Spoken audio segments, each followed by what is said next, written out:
All of the games I've included in my Games in Retrospect series so far have been games from my childhood. For this video, I wanted to choose a very special game, again from my childhood. However, after I began thinking of what to do, I realized there were many more possibilities for the video. I'm not going to include any of the Flash games for hopefully obvious reasons, but I will individually cover each Smash Bros. Game released by Nintendo. Let's begin!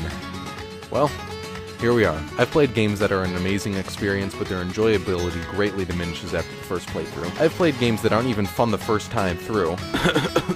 Sonic 06. And then, I've played some games where each time you play it, you have just massive amounts of fun. Like I've mentioned in pretty much almost every Games in Retrospect video, Pikmin 2 is the embodiment of this idea, as close to perfect as I've ever seen. Pac-Man World 2 is another one that's fun to play multiple times, even with its glitches and annoying bosses. Clyde in the Caldera. Wow, sorry. I must have said something too horrible even for my own ears. And finally, as you probably guessed by the title, the Super Smash Bros. Series fits this very well. This series has spanned across almost 2 decades, and is very much worth a spot in the Games in Retrospect series. Today, I'm happy to introduce Super Smash Bros. In Retrospect.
I wasn't around for the era of the Nintendo 64, or at least I should say I was only around for the tail end of it, so I never actually played on one when it was the popular system. I did, however, get the GameCube when I was very young, and that set me forward to playing video games for the next foreseeable future. My first game I played was actually a Finding Nemo game that was released in 2003. If anyone recognizes that game, you'll know why it wasn't a great game.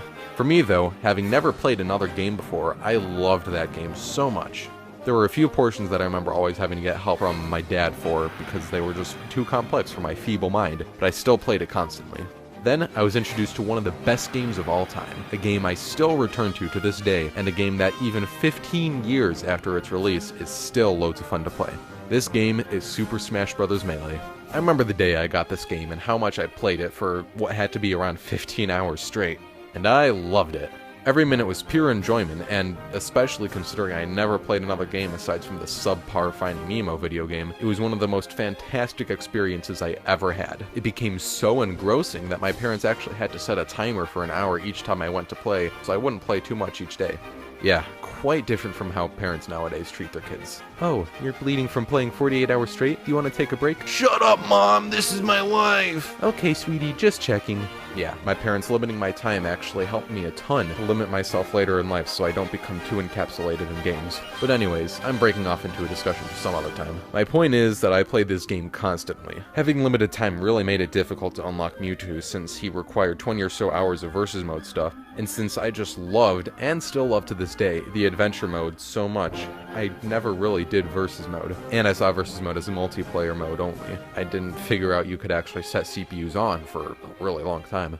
Well, after a while, I began getting other games and moved on to the next system, the Wii. I didn't play Super Smash Bros. Melee as much, although I still played it a lot. Then the day finally came, January 31st, 2008, the release of a game I had been eagerly awaiting for years and years. I bought it within a few weeks of its release, and immediately it became my new second favorite game, right behind Pikmin 2. Yeah, as much as I loved, and still love, Melee, Super Smash Bros. Brawl takes over. I know that a lot of my love for Melee is nostalgia, and Brawl improved in so many ways the problems with Melee. I'm not saying Melee is a bad game, but all nostalgia aside, I enjoy Brawl more. Although, I gotta say, I do miss the Master Hand glitch / Easter egg in Melee. The next few years of my life were spent playing Brawl. Until very recently, it was a game that was played every time I had people over, considering how great of a party game it is. The game improved on the adventure mode, the graphics were amazing for the time, and still pretty much are. The introduction of Smash Balls and so many more items, and of course, the new characters are only a few of the ways in which this game was a fantastic experience. It also started the bad habit of deciding that when I was bored with a game I needed to start over, which still happens nowadays. And as you can see, Brawl and Melee both had their data deleted so I could relive the enjoyment, and then eventually get bored and stop unlocking stuff.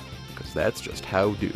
I eventually got the original Smash Bros. On the Virtual Console for the Wii and played it a ton there. Obviously I wouldn't enjoy it as much as I enjoyed Melee and Brawl because it was much more limited than the other games, but I could recognize it as an extremely quality game. It still goes up there as one of those games you can return to and still have fun, although it's pretty tough if you just played any of the other Smash Bros. Games before it. Then there was a long time where we didn't hear anything about a new Smash Bros. Game. The Wii U came out and there was still no new Smash Bros, and I still played Brawl, just not as often.